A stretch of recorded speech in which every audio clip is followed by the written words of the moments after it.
আমাদের কৈলাস মানস সরোবর অ্যাকচুয়ালি আজকে বলে দিচ্ছি ওটা কিন্তু কোনো পাথর না।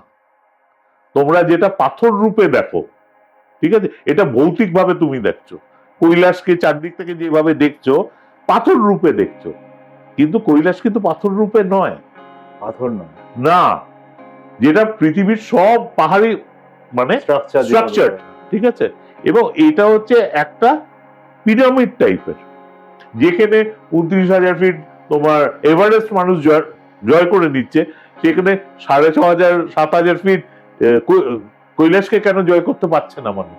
হ্যাঁ, এটা একটা বড় প্রশ্ন কৈলাস নিয়ে আসেই, যে কেন কৈলাসকে জয় করা যাচ্ছে না। এর সঙ্গেও জ্ঞানগঞ্জ কৈলাসের সঙ্গে রিলেটেড থাকে কোথাও। ওটাই তো জ্ঞানগঞ্জের মেন প্রাণ শক্তি, কৈলাস, ঠিক আছে, মানে কৈলাসের একটা রহস্য চলে আর জ্ঞানগঞ্জের একটা রহস্য। একদম একদম একদম একদম, এবং দুটো একই সূত্রে গাঁথা, একই সূত্রে গাঁথা, একদম। এবং কৈলাসের যে উপাদান সেটাই জ্ঞানগঞ্জের উপাদান। আচ্ছা, ঠিক আছে, মানে ভৌতিক চোখে তুমি কৈলাসকে দেখো, কিন্তু ওটা ভৌতিক পদার্থ। ওটার কৈলাসের মধ্যে একটা পুরো শহর রয়েছে, আচ্ছা, এটা শহর রয়েছে, এবং ওখানে অন্যান্য গ্রহ থেকে অন্যান্য প্রাণীরাও আসে, মানে যাদের আমরা এলিয়েন বলি, এলিয়েন বলি আমরা। হ্যাঁ, সেই এলিয়েনরা কিন্তু কৈলাস মানস সরোবরে আসে।